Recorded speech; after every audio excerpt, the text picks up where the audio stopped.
Hey guys, Howard here with another great song from George Harrison. This is from his classic All Things Must Pass album. And this is just showing you the chord changes to Let It Down. Now the studio version is extremely produced, to say the least. Slide guitars, lots of instrumentation, horns, all sorts of things happening, and it's brilliant and beautiful. But there's also the demo version, which surfaced many years later with George just kind of playing it on guitar. And I think a second acoustic is dubbed in there somewhere. But I'm just going to show you how to play the song, you know, the chord changes to the song, because they're so great and it's such an excellent song. So between the studio version and the demo version, there's a couple of different ways that you hear the chords being voiced. They are the same chords, it's just different ways of playing them. So I'm just going to do a very impromptu run through of the song, and I'm going to try to incorporate a little bit of both into it, just showing you how I like to play it on acoustic guitar to make it sound kind of cool and full. And I may even mess it up, I don't know. But I'm going to do it for you anyway, okay?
So let's start off by taking a look at a couple of those chords. I'm playing an E major 7th out the chute. And this is a very rich, full way to play that chord on guitar.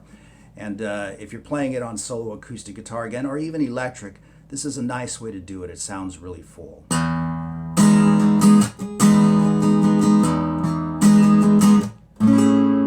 we're moving to an A major 7th. And once again, I'm using this particular fingering because I like the fullness of it. But as you can tell from the impromptu performance, I did play these chords a couple of different ways. So the first way was with this E major 7th to that A major 7th.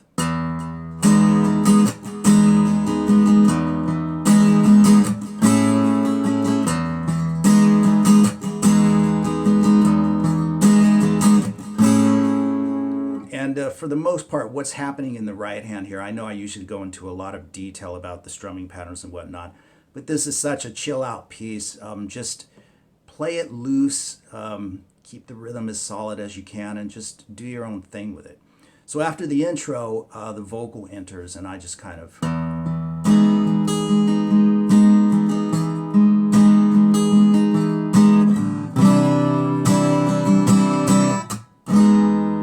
So I'm moving from that E major 7th to a C add 9. Later in the video, I played a C suspended 2nd, which really shows itself, I think, a little bit more on the demo than it does on the studio version.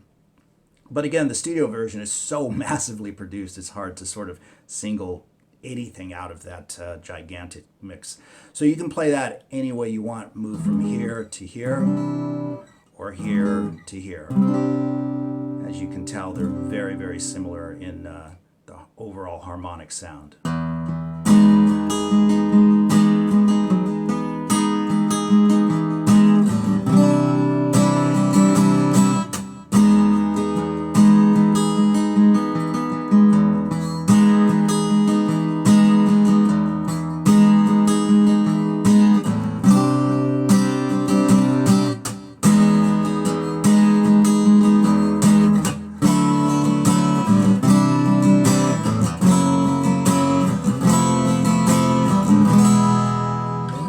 So the first go around, I played the descending chord progression like so, using a D, 6, 9, C, add 9.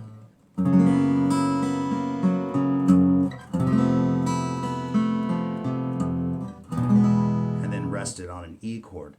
So that's a nice, again, full sound if you're playing this on solo acoustic guitar.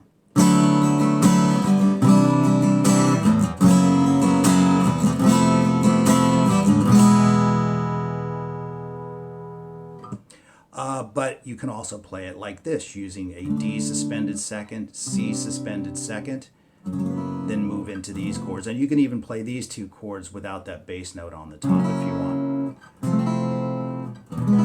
And you can hear that both ways sounds really nice.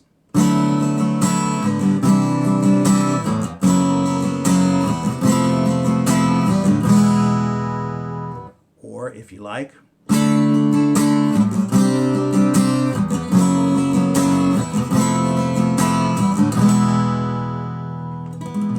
and then of course you head back to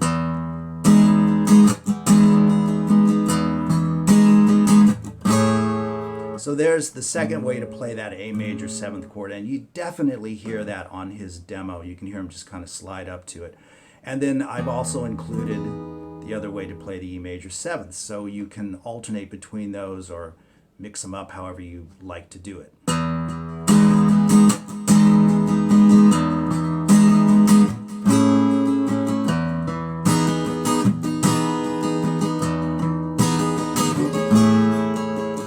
To the verse.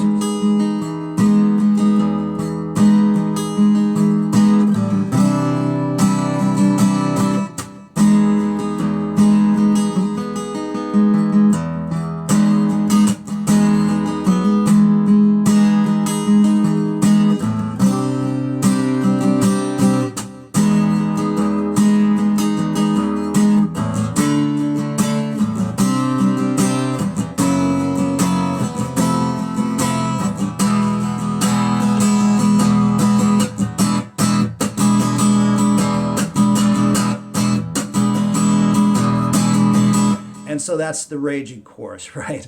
And that's an E7, played like so. And then it moves into the last two chords of the descending chord progression. And I just kind of dig into that and kind of get the vibe going that you hear on the recording.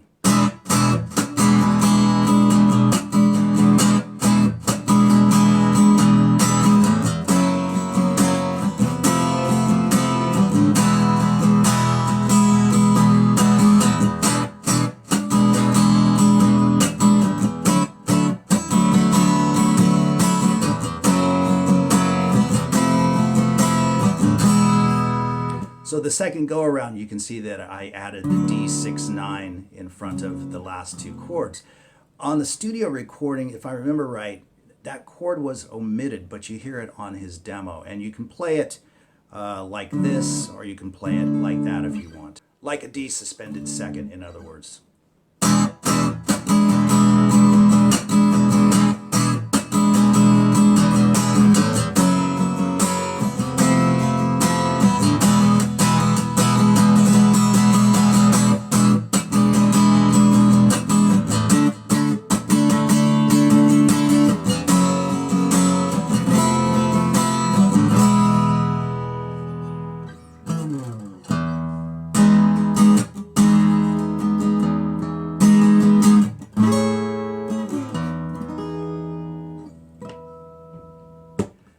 you go, kind of a quickie, impromptu lesson on the chord changes for Let It Down from George Harrison.